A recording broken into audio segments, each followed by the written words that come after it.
Nicollet returned to Fort Snelling in June of 1838. He returned as a conquering hero.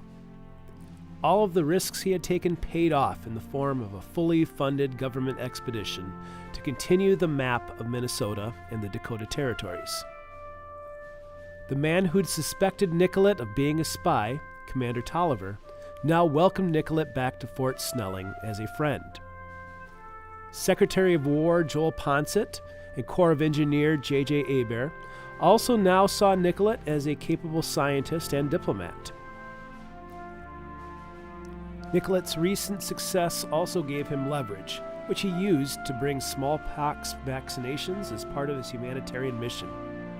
When he arrived at Fort Snelling on May 25th, it was publicly declared as a government survey.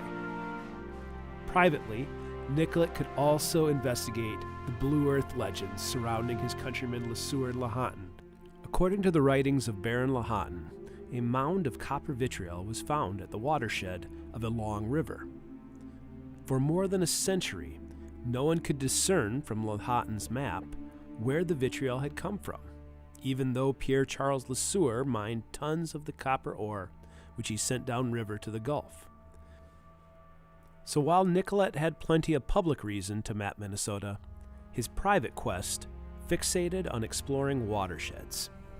Nicollet's first expedition of 1836 took him to the watershed and headwaters of the Mississippi River, which many assumed was Lahontan's Long River. Nicollet kept searching. Misabe Heights, the St. Louis River, and the St. Croix River were all explored before he returned to Washington. While he was in Washington, Nicollet was also able to ponder some of the Native American tales he heard while he was in Minnesota. From his Ojibwe guide Shagobay, Nicollet learned of the 7 fires, which would reach an end at a mysterious Turtle Island. After spending time with the Dakota people, Nicollet would have learned of the spiritual significance of finding any places connected to Spirit Lake.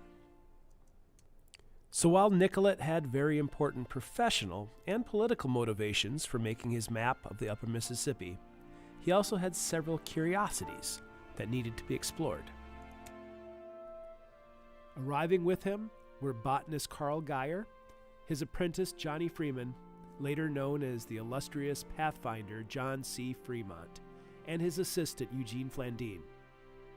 With money to spend, Nicollet purchased the help of Joseph Laframboise, Renville Jr., and a team of voyagers to help him on the journey to explore the watersheds of the West. By wagon and boat, the expedition left Fort Snelling on June 9th.